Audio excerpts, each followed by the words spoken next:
السلام علیکم ورحمۃ اللہ وبرکاتہ۔ اعوذ باللہ من الشیطان الرجیم، بسم اللہ الرحمن الرحیم۔ رب اشرح لی صدری ویسر لی امری واحلل عقدۃ من لسانی یفقہوا قولی، آمین یا رب۔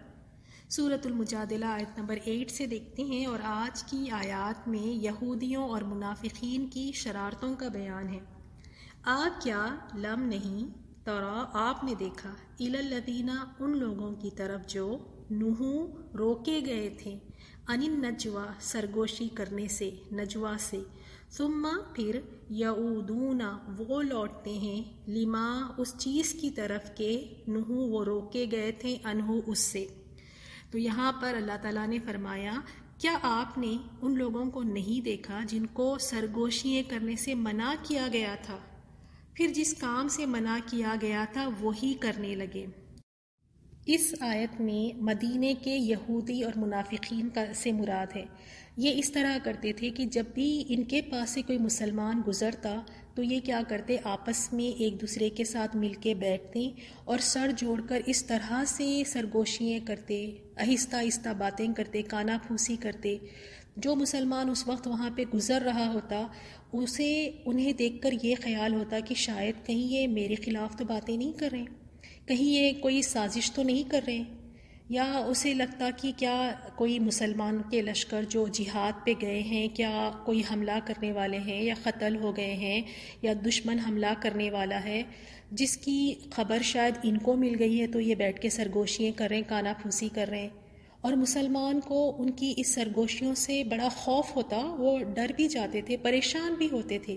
تو رسول صلی اللہ علیہ وسلم نے منع کیا تھا، منافقین سے بھی اور یہود سے بھی کہا تھا کہ اس طرح کی سرگوشیاں کانا پھوسی نہیں کرنا ہے۔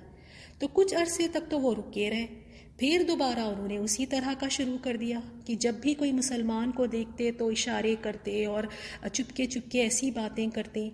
اور آپ دیکھیں ایک انسانی فطرت بھی ہوتی ہے، اگر آپ کوئی کمرے میں انٹر ہو رہے ہیں یا کسی کے سامنے سے آپ گزر رہے ہیں اور آپ کو دیکھ کر وہ فوراً ہی کان میں آہستہ آہستہ کچھ باتیں کرنے لگے یا کچھ آہستہ سے کچھ اس طرح بات کرنے لگے، تو ایک خیال آتا ہے کہ کہیں میرے بارے میں تو نہیں کر رہے ہیں، کچھ میرے خلاف کوئی سازش تو نہیں کر رہے ہیں۔ تو ایک انسانی فطرت ہے۔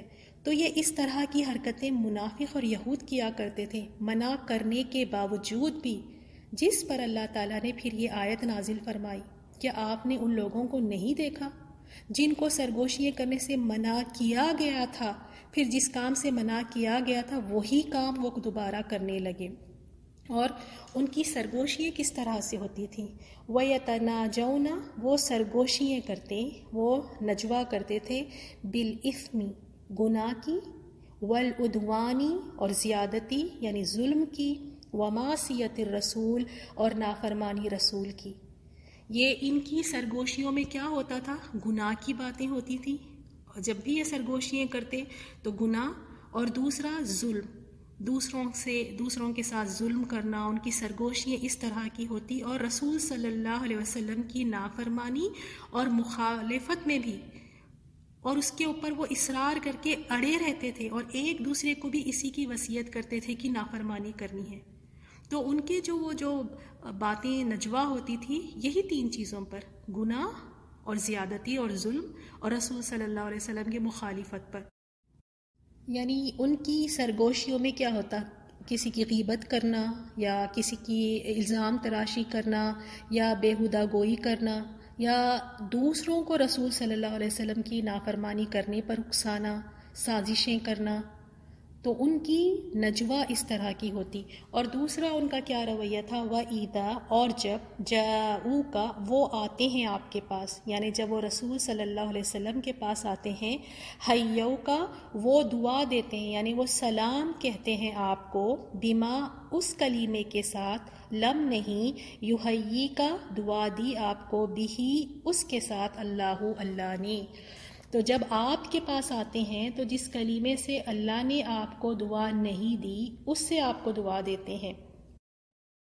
اللہ تعالیٰ نے تو سلام کا طریقہ یہ بتلایا ہے کہ جب تم ملو تو سلام کہو، السلام علیکم ورحمۃ اللہ، لیکن یہودی کس طرح کرتے تھے جب وہ رسول صلی اللہ علیہ وسلم سے ملاقات کے لیے آتے، آپ کی خدمت میں حاضر ہوتے، تو السلام علیکم کے بجائے وہ کیا کہتے؟ وہ کہتے السلام علیکم۔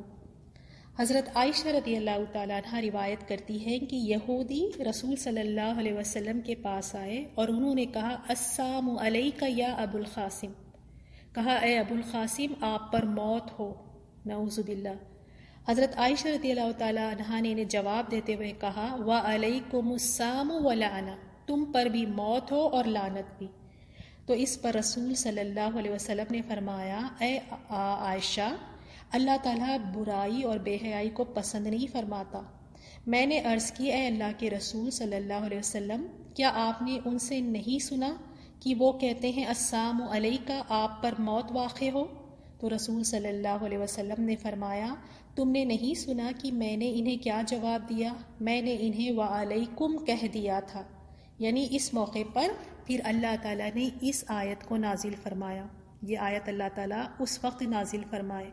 تو اسی لیے جب اہل کتاب ہمیں سلام کہیں، یا کافر ہے یا مشرک ہے جو ہے، اگر وہ ہمیں السلام علیکم کہتے ہیں تو ہمیں ان کے جواب میں وعلیکم السلام نہیں کہنا ہے، صرف وعلیکم کہنا ہے۔ تو یہاں یہودیوں کے بارے میں بتایا گیا کہ وہ رسول صلی اللہ علیہ وسلم کے پاس آ کر اس طرح سے سلام کہتے، یعنی کلام میں تحریف کرتے، اس ورڈ کو چینج کر دیتے۔ یہ اس لیے کیا کرتے تھے، ان کے دلوں میں اتنا بغض، حسد اور دشمنی تھی مومنوں کے خلاف، جو کھل کے یہ ظاہر بھی نہیں کر سکتے تھے۔ تو اب دل ہی دل میں اندر کڑتے رہتے، اور اس کو یعنی اسی لیے جب بھی مسلمانوں کے خلاف سازشیں کرنا، اور جب سلام بھی کہتے تو سلام کو توڑ مڑوڑ کے اس طرح کہنا کہ تم پر موت ہو۔ حالانکہ سلام تو ایک اللہ تعالیٰ کی طرف سے بتلائی ہوئی ایک ایسی دعا ہے جس میں سلامتی کی دعا ہے، برکتوں کی دعا ہے۔ اسی لیے ہم سب کو بھی چاہیے کہ جب ہم سلام کہیں تو اس کے الفاظ اچھی طرح سے ادا کریں۔ اکثر آپ دیکھیں ہم لوگ سلام علیکم بھی صحیح نہیں کہتے، السلام علیکم ٹھیک سے کہا کریں، جلدی جلدی میں سلام علیکم سلام علیکم، یعنی اس طرح جب ہم کہتے ہیں تو اس بندے کو دعا دینے کے بجائے ہم اس کی موت کی دعا کر رہے ہیں، بلکہ اس پہ ہم دعا نہیں بلکہ وہ بددعا بن جاتی ہے اس کے لیے۔ اور چھوٹے بچوں کو بھی پیار اور محبت میں، لاڑ محبت میں جب ان کو بھی ہم سلام کہتے ہیں، چھوٹے بچوں کو تو السلام علیکم اس طرح ہم کہہ دیتے ہیں۔ تو سلام ایک دعا ہے، اسے پراپر وے میں صحیح طریقے سے اس کو کہنا چاہیے، السلام علیکم ورحمۃ اللہ۔ تو یہاں یہود کے بارے میں بتایا گیا، اہل کتاب وہ اس طرح کرتے تھے، اور یہ کرنے کے بعد بھی ان کا رویہ دیکھیں وہ کیا کہتے تھے، وہ کہتے تھے وَيَقُولُونَ، وہ کہتے ہیں فی انفسہم، اپنی نفسوں میں، لولا کیوں نہیں، یعذبنا اللہ، عذاب دیتا ہمیں اللہ، بما نقول، باوجہ اس کی جو ہم کہتے ہیں۔ یعنی اگر ہم جو بات کہہ رہے ہیں السلام علیکم کی جگہ پہ ہم سلام علیکم کہہ رہے ہیں، اگر یہ اتنی غلط بات ہے، یہ گناہ کا کام ہے، اگر ہم برا کام کچھ کر رہے ہیں تو اللہ تعالیٰ ہمیں عذاب کیوں نہیں دیتا؟ کیوں نہیں ہمیں اللہ ہماری پکڑ کر لیتا؟ یعنی ان کو لگتا ہی نہیں تھا کہ یہ کوئی غلط کام ہے، یہ جو کر رہے ہیں گناہ کا کام ہے۔ تو اس پہ یہ آیت اللہ تعالیٰ نے نازل فرمائی اور ان کو جواب دیا اور فرمایا کہ حسبہم جہنم، اے پیغمبر ان کو کہہ دو کہ ان کے لیے دوزخ کی سزا ہی کافی ہے۔ کیونکہ انہیں یہ لگتا تھا کہ اگر یہ واقعی اللہ کے رسول ہوتے اور ہم اللہ کے رسول کو اس طرح کہہ رہے ہیں تو اللہ تعالیٰ ہمیں ضرور پکڑتا۔ اللہ تعالیٰ تو ہمارے دل کی حالات جانتا ہے، ہم تو السلام علیکم کہہ رہے ہیں، یعنی اگر ہم غلط کہہ رہے ہیں، اگر یہ واقعی سچے ہیں، یہ سچے نبی ہے تو ہمیں اللہ پکڑ لیتا، تو ہماری پکڑ تو نہیں ہوئی، ہمیں کچھ نہیں ہوا، تو اس کا مطلب جو کچھ ہے سب صحیح جا رہا ہے، اس میں کوئی غلط بات نہیں ہے۔ تو اللہ تعالیٰ نے یہاں فرمایا کہ اگر دنیا میں بچ گئے تو کیا آخرت میں بھی بچ جاؤ گے؟ ان کے لیے تو وہاں جہنم انتظار کر رہی ہے، دوزخ ہی سزا ان کے لیے کافی ہے، یعنی آخرت میں جہنم کی سزا ان کے لیے کافی ہے۔ یصلونہا فبئس المصیر، یہ اسی میں داخل ہوں گے، پس وہ بڑی بری جگہ ہے۔ وہ کہتے ہیں کہ بچ گئے، ہمیں ہمارے کوئی عذاب نہیں آیا، ہم نے کچھ غلط نہیں کیا، یہ تو وہاں جا کر پتہ چلے گا۔ اگر یہاں پکڑ نہیں ہوئی تو وہاں کی پکڑ سے پھر بچ نہیں سکیں گے۔ اور دیکھیں اس بات سے بھی ہمیں کتنا ڈرنا چاہیے. ہم کتنے سارے کام کر دیتے ہیں اور جب اس پہ اللہ کی ہمیں پکڑ نہیں آتی تو ہمیں لگتا ہے کہ سب ٹھیک جا رہا ہے، یعنی ہم کچھ غلط نہیں کر رہے ہیں. لیکن کئی مرتبہ اللہ تعالیٰ ڈھیل دیتا ہے، کئی مرتبہ اللہ تعالیٰ چھوڑ دیتا ہے کہ شاید بندہ پلٹ آئے. کبھی کبھار اللہ تعالیٰ دنیا میں ڈھیل دیتا ہے تاکہ آخرت پہ پکڑے. تو ہمیں اللہ تعالیٰ سے واقعی دعا کرتے رہنا چاہیے کہ جو گناہ کے کام ہیں وہ ہمیں نظر آئے کہ واقعی یہ گناہ کے کام ہیں. کئی مرتبہ گناہ کے کام کرنے پہ پکڑ نہیں آتی تو انسان اور دلیر ہو جاتا ہے. اب لوگ کہتے بھی ہیں اگر ہم کچھ غلط کر رہے ہیں تو ہمیں اللہ تعالیٰ کی طرف سے عذاب آنا چاہیے تھے نا. دیکھیں ہمارے پاس تو سب کچھ ٹھیک جا رہا ہے، سب کچھ ٹھیک جا رہا ہے. اس کا مطلب یہ نہیں ہے کہ ہم جو کچھ کر رہے ہیں بالکل صحیح ہے. انسان کو ڈرنا چاہیے اس بات سے. اور دیکھیں شیطان نے بھی کس طرح سے ان کو دھوکے میں رکھا. اتنا بڑا برا کام وہ کر رہے ہیں، ایک نبی کو کس طرح وہ سلام کہہ رہے ہیں اور وہ پھر اپنے دلوں میں کہتے ہیں کہ اگر یہ بالکل غلط ہوتا تو اللہ ہمیں پکڑتا نا، تو پکڑ نہیں ہوئی ہماری. تو اللہ تعالیٰ بھی ڈھیل دیتا ہے. اس ڈھیل کو نعمت سمجھ کر خوش نہیں ہونا چاہیے. اب آگے کی آیات میں اللہ تعالیٰ مومنوں سے کلام فرما رہے ہیں، مومنوں کو آداب سکھا رہے ہیں کہ اے مومنوں تم کافر اور منافقوں کی طرح نہ ہونا. جس طرح وہ جب ملتے ہیں آپس میں تو کس طرح کی نجوا اور سرگوشیاں کرتے، تم اس طرح نہیں کرنا. اللہ تعالیٰ نے یہ آداب بھی ہمیں سکھائے. اللہ تعالیٰ فرماتا ہے کہ یا ایھا الذین آمنوا، اے لوگوں جو ایمان لائے، اذا جب تناجیتم تم سرگوشی کرو، جب تم نجوا کرو، فلا تو نہ تتناجو تم سرگوشی کرو، بالاسم گناہ کی، والعدوانی زیادتی کی، ومعصیت الرسول اور نافرمانی رسول کی. یعنی اے مومنو جب تم سرگوشیاں کرو تو تمہاری سرگوشیوں میں کوئی گناہ کا کام نہیں ہونا چاہیے.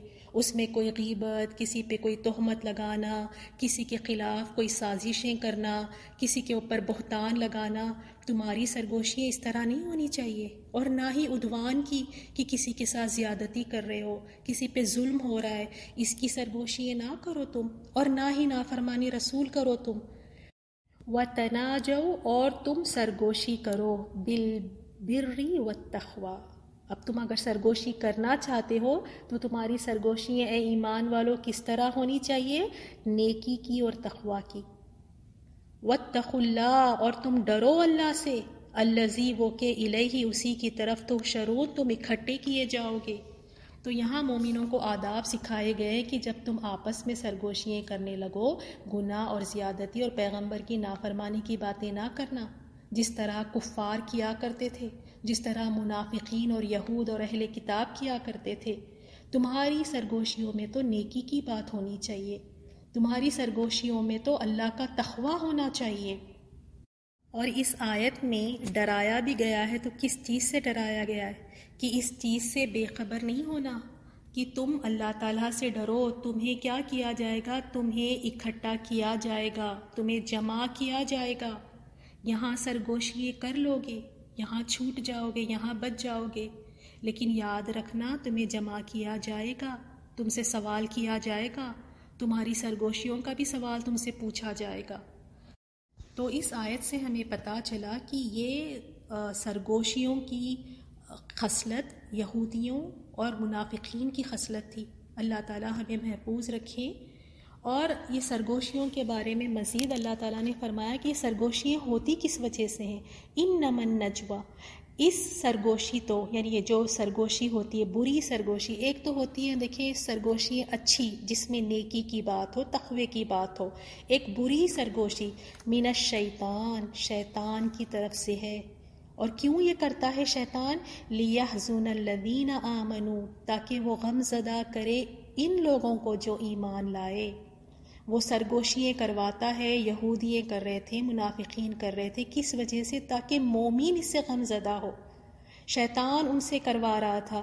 تو اللہ تعالیٰ نے یہاں مومنوں کو اتنی بڑی تسلی دی اور فرمایا وَلَيْسَ اور نہیں بِضَارِّهِمْ ضرر دینے والے، نقصان پہنچانے والے انہیں، شَيْئًا کچھ بھی، إِلَّا بِإِذْنِ اللَّهِ مگر اللہ کے حکم سے. تو تم ان کی سرگوشیوں سے مت ڈرو کہ تمہارے خلاف شاید کوئی پلاننگ کر رہے ہیں، تمہارے لیے کوئی سازشیں کر رہے ہیں، تمہارے لیے کوئی باتیں کر رہے ہیں. تم ان کی سرگوشیوں سے مت ڈرو، کوئی نقصان نہیں پہنچا سکتے. ان کی جو خسر پسر ہے، ان کی سازشیں ہیں، کچھ بھی تمہارا نقصان نہیں پہنچائیں گے. اور ایمان والوں کو چاہیے فَلْيَتَوَكَّلِ الْمُؤْمِنُونَ، بس چاہیے کہ توکل کرے مومن اللہ تعالیٰ پر، توکل کریں وہ. اور اس طرح اگر وہ توکل کریں گے تو انہیں کوئی غم نہیں ہوگا.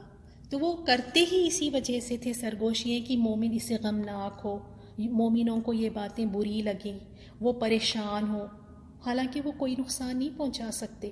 ان کو تو توکل اللہ تعالیٰ پہ ہی رکھنا چاہیے. اور حدیث میں ہے، صحیح بخاری کی حدیث میں رسول اللہ صلی اللہ علیہ وسلم نے فرمایا، جب تم 3 ہو تو تیسرے کو چھوڑ کر آپس میں سرگوشی نہ کریں، کیونکہ یہ اسے غمناک کر دے گا. اتنے پیارے محفل کے آداب سکھائے گئے ہیں اور ہمیں یہ آداب پتہ ہی نہیں ہے. جب 3 ہو تو 2 آپس میں سرگوشیاں نہ کریں، آپس میں بیٹھ کر باتیں نہ کریں، اس سے تیسرے کو تکلیف ہوگی. اور اسلام ہمیں سکھاتا ہے، ہمارا دین سکھاتا ہے، اللہ تعالیٰ چاہتا ہے کہ ایک ہمارا ایسا معاشرہ ہو جہاں کوئی کسی کو تکلیف نہ پہنچائے، کسی کو کسی سے تکلیف نہ پہنچے. جب 2 مل کر بات کرتے ہیں تو تیسرے کو تھوڑا سا غم ہوتا ہے کہ کہیں یہ میرے بارے میں تو بات نہیں کر رہے ہیں. تو اس کو منع فرمایا، کیونکہ اگر اس طرح کے خیالات آئیں گے، اگر سرگوشی یہ کریں گے تو انسان پھر اس سے بدگمان ہونے لگتا ہے. جب بدگمان ہونے لگتا ہے تو پھر دل میں دیکھیں آپ برے خیالات آتے ہیں، پھر اس انسان سے ملنے کو دل نہیں چاہتا، پھر اس کے خلاف بھی باتیں کرتے ہیں. تو ایک چھوٹی سی سرگوشی کی وجہ سے دیکھیں کتنے سارے گناہ کے کام آگے اس سے بڑھتے جاتے ہیں. تو سرگوشی کرنا ہی نہیں چاہیے. اور صحیح مسلم کی حدیث ہے، آپ صلی اللہ علیہ وسلم نے فرمایا، جب تم 3 ہو تو تیسرے کی اجازت کے بغیر 2 آپس میں سرگوشی نہ کرے، کیونکہ یہ بات اسے غمناک کر دے گی. اگر واقعی کچھ سرگوشی کرنا ہو، اور سرگوشی کس کی ہونی چاہیے؟ صرف نیکی کی اور تقوی کی. اگر کرنی ہی ہے تو اس سے اجازت لے لے. اور یہ بھی مجلس کے آداب میں سے ہے کہ بیٹھے سب محفل میں بیٹھے ہوئے ہیں اور 2 کوئی ایک ایسی زبان میں بات کرنا کہ دوسرے محفل والے اس بات کو سمجھ ہی نہ سکے کہ یہ کون سی لینگویج میں بات کر رہے ہیں. یعنی ایسی لینگویج یوز کریں جو سب کو سمجھ آتی ہو. اکثر آپ نے یہ بھی دیکھا ہوگا کہ 2 اپنی ایسی زبان شروع کر دیتی ہیں جو کسی کو نہیں سمجھ آتی، تو اس طرح سے بھی دوسروں کا دل خراب ہوتا ہے. تو اللہ ہمیں معاف فرمائیں کہ ہماری محفلیں تو ایسی ہوتی ہیں کہ سرگوشیاں اتنی اس میں ہوتی ہیں، اور یہ سرگوشیاں اللہ تعالیٰ سن رہا ہے. اور اللہ تعالیٰ نے کیا فرمایا؟ وَاتَّقُوا اللَّهَ، ڈرو کس سے؟ اللہ تعالیٰ سے. الَّذِي إِلَيْهِ تُحْشَرُونَ، اسی کی طرف تم جمع کیے جاؤ گے. اور دوسری بات ایز اے مومن یہ بھی یاد رکھیں کہ اگر کوئی سازشیں کر رہے ہیں، سرگوشیاں کر رہے ہیں، تو کوئی ڈرنے کی ضرورت نہیں. اکثر یہ جوائنٹ فیملیز میں ہو جاتا ہے. اکثر جب ایک ساتھ بہت سارے فیملی ممبرس یا ایک ساتھ رہتے ہیں تو ذہن میں بات آنے لگتی ہے کہ شاید وہ لوگ میرے بارے میں ہی بات کر رہے ہیں، شاید وہ میرے خلاف ہی پلاننگ کر رہے ہیں. تو ڈرنے کی ضرورت نہیں ہے. ایمان والوں کو کوئی نقصان نہیں پہنچا سکتے. ایمان والوں کو تو اللہ پر توکل رکھنا چاہیے. اور اللہ نے فرمایا اس طرح کی سرگوشی شیطان کی طرف سے ہوتی، وہ مومن کو غمزدہ کرنا چاہتا ہے. اور آپ دیکھیں ہمارے زیادہ سارے غم اس سرگوشیوں کی وجہ سے ہیں کہ وہ ہم کسی کو دیکھ لیتے ہیں باتیں کرتے ہوئے یا کچھ سن لیتے ہیں تھوڑا بہت، تو اب ہمیں لگتا ہے کہ بس ہمارے خلاف ہی باتیں کریں، اور اس کی وجہ سے ہم کتنے اپسیٹ ہو جاتے ہیں، رشتہ بگاڑ لیتے ہیں، معاملات خراب کر لیتے ہیں. تو کوئی کسی کی سرگوشی سے پریشان نہ ہو. ہمارے لیے سبق کی بات یہ ہے کہ ہم اللہ پر توکل کریں. اور دوسرا، جب بھی کسی محفل میں بیٹھیں تو سب کے ساتھ مل کر بیٹھیں.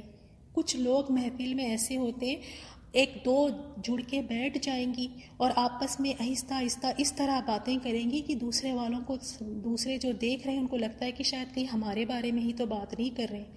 تو اس طرح محفل میں ایک الگ سے اپنا گروپ بنا کر بیٹھ جانا اور کھی کھا کھا کرنا، آہستہ آہستہ باتیں کرنا، دوسروں کو اس سے تکلیف ہوتی ہے. اور ہمیں اللہ تعالیٰ سکھاتے ہیں کہ ایک ایسا معاشرہ ہو، ایک ایسی مجلس، ایک ایسی محفل ہو جہاں کسی کو کسی سے تکلیف نہ پہنچے. تو اللہ تعالیٰ سے ہم دعا کرتے ہیں کہ نہ ہم کسی کے لیے سرگوشیاں کریں اور ہماری سرگوشیاں ہو بھی تو نیکی پر، یعنی اگر نیکی پہ کس طرح، یعنی اگر آپ کان میں کسی کو آہستہ سے کچھ کہنا چاہتے ہیں، کوئی نیکی کی بات، مثال کے طور پہ آپ کوئی اماؤنٹ ہے، مال ہے، صدقہ دینا چاہتے ہیں، تو آپ جا کے ان کو آہستہ سے کان میں کہہ دیتی ہیں کہ یہ فلاں اماؤنٹ ہے، آپ پلیز مسجد یا مدرسہ یا فلاں غریب کو دے دیں، تو وہ آہستہ سے کان میں جا کے کہہ رہی ہیں، تو اس طرح کی یعنی جائز ہے کہ آپ نیکی کی بات کر رہے ہیں، لیکن اس طرح بھی نہیں کرنا کہ سرگوشیاں کر رہے ہیں، گناہ پہ غیبت ہو رہی ہے اور اس طرح کے گناہ کے، اور کہہ رہے کہ نہیں میں تو بس نیکی کی بات کر رہی تھی، تو اس کو تو اللہ تعالیٰ جانتا ہے پھر، کیونکہ اللہ تعالیٰ سرگوشیوں کو سن رہا ہے، ایک ایک حرکت اللہ تعالیٰ کو پتہ ہے۔ تو کوشش ضرور کیجئے گا کہ جب بھی محفل میں ہوں، اگر کوئی آپ کو لے کر ایک الگ سے ٹولی بنا کر کچھ ایسی باتیں کرنا چاہتے ہیں تو آپ وہاں سے اٹھ جائیں، یا ان سے کہیں کہ نہیں اس طرح اگر ہم کریں گے تو دوسری میری بہنوں کو تکلیف ہوگی اور شیطان کو موقع مل جائے گا کہ پھر اس کے دل میں برے خیالات ڈالے۔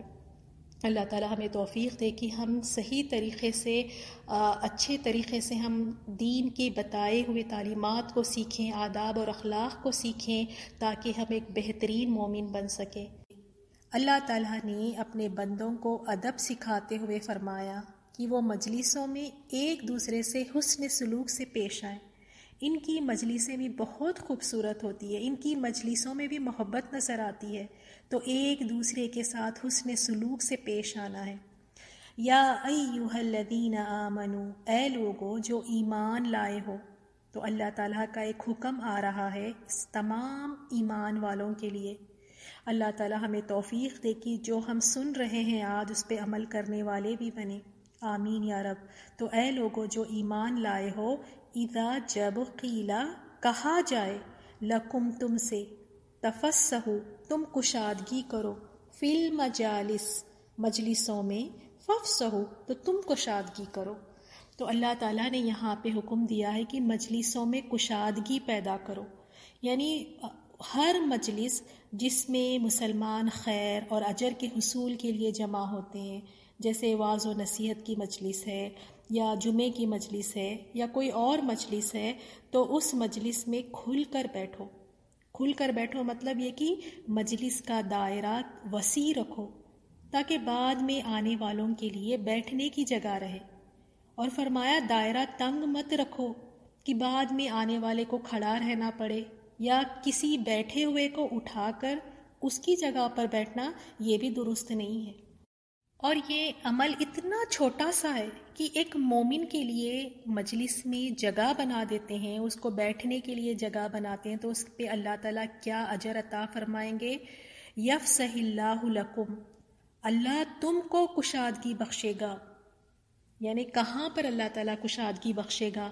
اللہ تعالیٰ تمہارے رزق میں کشادگی عطا فرمائے گا، تمہارے دنیا کے معاملات میں کشادگی عطا فرمائے گا، تمہارے گھروں میں کشادگی عطا فرمائے گا، یہاں تک کہ آتا ہے کہ تمہاری خبروں میں کشادگی عطا فرمائے گا۔ اور کیا چاہیے؟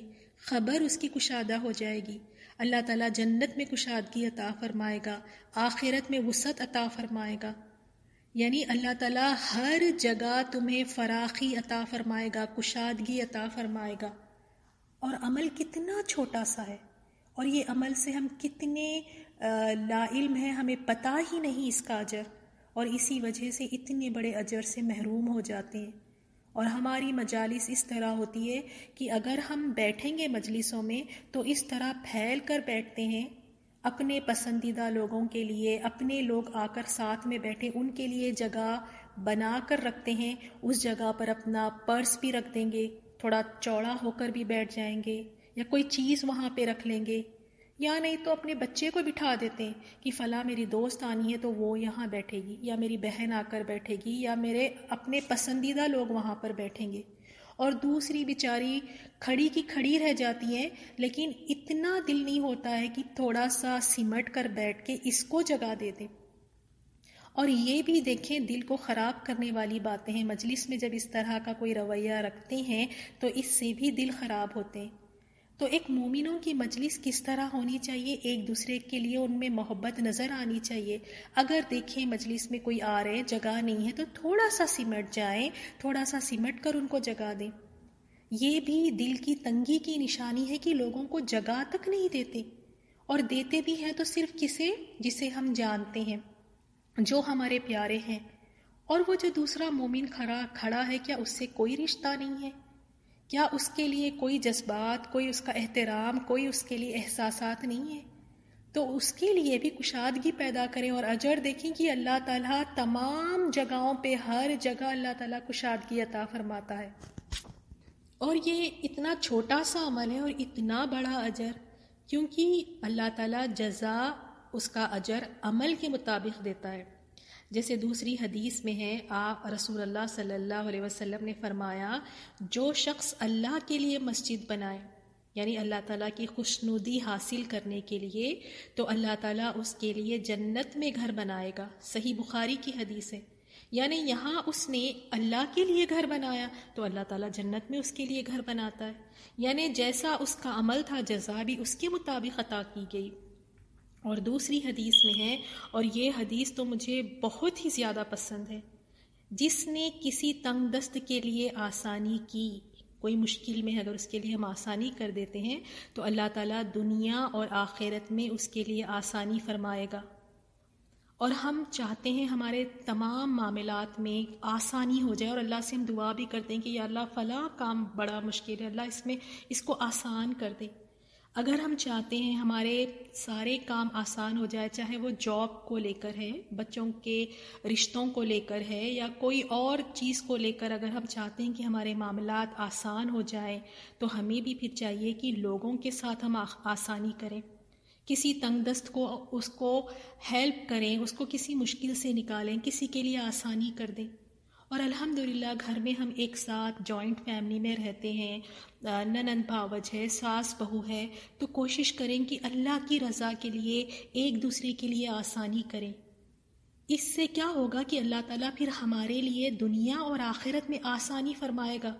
جب اللہ تعالیٰ کی طرف سے آسانی آ جائے تو کوئی کام مشکل رہے گا پھر؟ لیکن شیطان کے دھوکے میں ہم اتنے آ جاتے ہیں، ایک دوسرے کے لیے ہم مشکلات کھڑی کرتے ہیں، ایک گھر میں رہتے ہوئے، ایک چھت کے نیچے رہتے ہوئے، ایک دوسرے کے مومن بھائی بہن ہے، ہمارا رب ایک ہے، لیکن ایک دوسرے کے لیے کتنی مشکلات کھڑی کرتے ہیں، کتنی تنگیاں کرتے ہیں۔ اور اکثر آپ یہ دیکھیں گے فیملیز میں بہت زیادہ ہوتا ہے، لیکن اپنا اخلاق اتنا اچھا رکھیں، اپنے آپ کو اتنی پیارے بنائیں کہ آپ سے لوگوں کو آسانی ملے۔ بے شک وہ آپ کے ساتھ کتنی ہی مشکلات کیوں نہیں کھڑے کرتے آپ کے لیے، لیکن آپ ایسے انسان بنے کہ آپ سے لوگوں کو آسانی ہو، آپ کسی کے لیے مشکلات نہ کھڑا کریں۔ تو کتنی پیاری یہاں پہ حدیث ہے کہ جو کسی تنگ دست کے لیے آسانی کرے گا، اللہ تعالیٰ اس کے لیے آسانی فرمائے گا دنیا اور آخرت میں۔ اور اللہ تعالیٰ اس وقت تک بندے کی مدد میں ہوتا ہے جب تک بندہ اپنے کسی بھائی کی مدد میں ہوتا ہے۔ صحیح مسلم کی حدیث ہے۔ ہم بس انہی کی مدد کرتے ہیں جو اپنے ہیں، جن سے ہمیں کوئی فائدہ ہے تو انہی کی ہم کوئی چیزوں میں مدد کرتے ہیں، کوئی دوسروں کی مدد کے لیے ہم کبھی آگے نہیں آتے۔ تو کبھی ہمیشہ ہمیں چاہیے، کبھی نہیں بلکہ ہمیشہ ہمیں چاہیے کہ اللہ کی رضا کے لیے دوسروں کی بھی مدد کریں، بے لوز ہو کے، کچھ بھی ان سے نہیں چاہیے، صرف اسی لیے ہم ان کی مدد کریں گے تاکہ اللہ پھر ہماری مدد فرمائے۔ اور ہمیں ہر معاملے میں، ہر اپنی چیز میں اللہ کی مدد کی ضرورت ہے۔ تو اگر اللہ کی مدد چاہیے تو پھر اللہ کے بندوں کی مدد میں لگے رہیں۔ اگر وہ آپ کے پاس آتے ہیں کوئی اپنا کام لے کے، مسئلہ لے کے، تو آپ اس کو ایک خوش نصیبی سمجھیں کہ اس کے ذریعے آپ کو اللہ کی مدد حاصل ہوگی۔ لیکن ہم تو اتنے بن کے بیٹھ جاتے ہیں کہ میں نے نہیں کرنا، کیا سمجھا ہوا ہے، بار بار چلے آتے ہیں، مجھ سے ہی پوچھتے ہیں۔ لیکن یہ ایک بڑی خوش نصیبی کی بات ہے۔ اللہ تعالیٰ واقعی ہمیں اتنا پیارا انسان بنا دے کہ ہم لوگوں کے لیے آسانی کریں اور دوسرا بندوں کی مدد میں لگے رہیں، تو ان کے لیے اللہ تعالیٰ ہر جگہ فراخی عطا فرمائے گا، ہر جگہ ان کے لیے کشادگی ہے۔ اور رسول اللہ صلی اللہ علیہ وسلم نے فرمایا، مسند احمد کی حدیث ہے، کوئی آدمی کسی آدمی کو اس کی جگہ سے اٹھا کر خود وہاں نہ بیٹھے، البتہ مجلسوں میں کشادگی اور وسعت پیدا کر لیا کرو۔ یعنی یہ بھی مجلس کے آداب کے خلاف ہے کہ کسی کو ان کی جگہ سے اٹھانا اور اٹھا کے خود وہاں پر بیٹھ جانا، یہ مجلس کے آداب کے خلاف ہے۔ بلکہ تھوڑا سا سمٹ کر بیٹھیں، کشادگی پیدا کریں تاکہ وہ انسان بھی وہاں بیٹھ جائے۔ اسی طرح دوسری حدیث میں بھی آپ صلی اللہ علیہ وسلم نے فرمایا، کوئی شخص کسی شخص کو اس کی جگہ سے نہ اٹھائے کہ پھر وہ خود وہاں بیٹھ جائے، البتہ کشادگی کر لیا کرو اور اللہ تعالیٰ تمہارے لیے کشادگی کرے گا۔ تو الحمدللہ ہمیں چاہیے کہ ہم لوگوں کو جگہ دیں۔ ہاں لیکن جو لوگ آرگنائزرز ہے یا منتظم ہے، جو ایک ایونٹ ہے یا کوئی پروگرام کو وہ آرگنائز کر رہے ہیں، تو ان کے پاس یہ اختیار ہے کہ وہ کسی کو اس جگہ سے اٹھا کر دوسری جگہ بٹھا سکتے ہیں۔ وہ کہہ سکتے ہیں کہ یہ جو جگہ پر آپ بیٹھی ہیں فلاں، آپ یہاں سے اٹھ جائیں کیونکہ یہ کسی VIP کے لیے ہم نے جگہ رکھی ہے، یا کوئی علماء ہے یا کوئی امیر مجلس ہے، کسی خاص کے لیے وہ جگہ رکھی ہے، تو آرگنائزر کہہ سکتا ہے، منتظم وہ کہہ سکتا ہے کہ آپ یہاں سے اٹھ جائیں، لیکن کوئی دوسرے کو محفل سے نہیں اٹھا سکتا۔ وَإِذَا قِيلَ انشُزُوا فَانشُزُوا، اور جب کہا جائے کہ اٹھ کھڑے ہو تو اٹھ کھڑے ہوا کرو۔ یعنی اب اگر تمہیں مجلس سے اٹھایا جاتا ہے تو تم ایک صاف دل کے ساتھ، کوئی بدگمانی لیے کہ کوئی برے خیالات کے ساتھ ان کی بات مان کے وہاں سے اٹھ جاؤ۔ اس میں اتنا برا ماننے والی کوئی بات نہیں ہے کہ مجھے یہاں سے اٹھا دیا، اب وہ بات دل میں لے کے اس کو سوچتے رہنا، اور یہ کہ اب کبھی میں اس سے بات نہیں کروں گی یا اس کی محفلوں میں کبھی نہیں آؤں گی، اس نے مجھے فلاں جگہ بٹھایا تھا پھر وہاں سے اٹھا دیا۔ نہیں، ایک اچھے دل کے ساتھ اس بات کو ایزی لو، اگر کہیں کہ اٹھ جاؤ تو اٹھ جاؤ وہاں سے۔ اور دوسرا یہ بھی مانا ہے کہ اگر یعنی جہاد کے لیے تمہیں اٹھنے کے لیے کہا جائے، یا نماز کے لیے ہے، یا کوئی بھی عمل خیر، کوئی بھی خیر کے کام کے لیے تمہیں کہا کہ اٹھو تو تم اٹھ جاؤ۔ یا پھر اس کا مطلب یہ بھی ہے کہ جب مجلس سے اٹھ کر جانے کو کہا جائے تو فوراً چلے جاؤ۔ مسلمانوں کو یہ حکم اس لیے دیا گیا تھا کہ صحابہ اکرام رضی اللہ تعالیٰ عنہم اجمعین رسول اللہ صلی اللہ علیہ وسلم کی مجلس سے اٹھ کر جانا پسند نہیں کرتے تھے، وہ وہیں پر بیٹھے رہتے تھے، جانا پسند نہیں کرتے تھے۔ لیکن اس طرح بعض دفعے ان لوگوں کو تکلیف ہوتی تھی جو رسول اللہ صلی اللہ علیہ وسلم کے ساتھ کوئی اکیلے میں بیٹھ کر کچھ گفتگو کرنا چاہتے تھے، تو ان کو اس بات سے کبھی تکلیف ہوتی تھی، تو اسی لیے فرمایا کہ اگر تمہیں مجلس سے اٹھ کر جانے کے لیے کہا تو تم اٹھ کر چلے جاؤ، اس میں کوئی اتنا بڑا ایشو یا کوئی ایسا مسئلہ یا برا ماننے والی بات نہیں ہے۔ اب ہم دیکھتے ہیں اسی آیت میں ماشاءاللہ علم کی فضیلت پر، اللہ تعالی ہمارے دلوں کو کھول دے اور علم کی فضیلت کو ہم سمجھ جائیں۔ یرفع اللہ الذین آمنوا منکم والذین اوتوا العلم درجات، جو لوگ تم میں سے ایمان لائے اور جن کو علم عطا کیا گیا، اللہ ان کے درجے کو بلند کرے گا۔ اللہ اکبر، اتنا بڑا درجہ کن لوگوں کے لیے؟ جو ایمان لائے اور جن کو علم عطا کیا گیا۔ واللہ بما تعملون خبیر، اور اللہ تعالیٰ تمہارے سب کاموں سے واقف ہے۔ یعنی اہل ایمان کے درجے غیر اہل ایمان پر اور اہل علم کے درجے اہل ایمان پر بلند فرمایا ہے۔ اور اللہ تعالیٰ کی نظر میں سب برابر نہیں ہیں، ایمان والے اور علم والوں کی اللہ تعالیٰ کے پاس زیادہ قدر و قیمت ہے اور فضیلت ہے، اور اللہ تعالیٰ نے ان کے درجات کو بھی بلند فرمایا ہے۔ اور علم اس چیز کا نام نہیں ہے کہ کسی بھی چیز کا انفارمیشن حاصل کر لینا، جیسے مثال کے طور پہ قرآن کا کتنے اس میں آیات ہے، کتنی مکی سورے ہے، کتنے مدنی سورے ہے، اور یعنی کتنے اس میں سوروں کی تعداد ہے، اس کا ترجمہ کیا ہے، یہ ایک انفارمیشن ہے۔ اصل علم کسے کہتے ہیں؟ یعنی جب آپ کوئی چیز سیکھتے ہیں تو اس سیکھنے کے نتیجے میں جو چیز آپ کو حاصل ہوتی ہے وہ ہے علم۔ یعنی جب ہم کوئی چیز سیکھتے ہیں تو اللہ تعالیٰ ہمیں ایک نور، علم کا نور عطا فرماتا ہے، اور جب یہ نور ایک مومن کے پاس آ جاتا ہے، علم کا نور، تو پھر اس سے اس کو فائدہ بھی ہوتا ہے۔ ورنہ تو اگر ہم یہ ساری چیزیں بس پڑھ کے رکھ دیں گے، نہ تو ہماری زندگیوں میں کوئی تبدیلی آ رہی ہے، نہ تو ہماری عبادات میں کوئی بہتری آ رہی ہے، نہ ہی ہمارے میں آخرت کی کوئی فکر پیدا ہو رہی ہے، تو یہ تو بس ایک انفارمیشن ہے کہ بس ہم نے سیکھ لیا کہ ہاں فلاں چیز جب ہوئی تھی، اچھا یہ سال میں یہ ہوا، اچھا اس میں یہ آیات ہیں، اچھا پھر یہ ہے. یہ تو علم، اس طرح کے علم سے انسان کو کوئی فائدہ نہیں پہنچے گا. تو حقیقی علم وہی ہے جس سے انسان میں، اس کی عبادات میں کچھ تبدیلی تو آئے، اس کا کنیکشن اللہ سبحانہ و تعالیٰ سے جڑے، وہ آخرت کی زیادہ فکر کرنے والا بنے. اور علم والوں کی فضیلت دیکھی، رسول اللہ صلی اللہ علیہ وسلم نے فرمایا جو علم کے راستے پر چلتا ہے اللہ تعالیٰ جنت کا راستہ اس کے لیے آسان کرتا ہے. اور ہم سب کی تڑپ یہی ہوتی ہے کہ کسی طرح ہم جنت میں داخل ہو جائیں، جنت کا راستہ ہمارے لیے آسان ہو جائے، اور وہ علم کے ذریعے ہو سکتا ہے. ایسا علم جو خالص اللہ کی رضا کے لیے حاصل کیا جائے، اور پھر جو سیکھ رہے ہیں اس پہ پھر عمل بھی کریں. یہ علم ایک نور ہے، اور جب نور اللہ تعالیٰ کسی کو عطا فرماتا ہے، یہ علم کا نور، تو ہر چیز اس پہ واضح اور کلیئر ہو جاتی ہے. اللہ تعالیٰ جس طرح ہدایت عطا فرماتا ہے، اسی طرح اللہ تعالیٰ علم کا نور بھی اللہ تعالیٰ ہی عطا فرماتا ہے. اور یہ خوش نصیب لوگ ہوتے ہیں جنہیں اللہ تعالیٰ یہ علم کا نور عطا فرماتا ہے. اور دوسری حدیث میں بھی آپ صلی اللہ علیہ وسلم نے فرمایا اللہ تعالیٰ جس کے ساتھ خیر کا ارادہ فرماتا ہے اسے دین کی سمجھ عطا فرماتا ہے.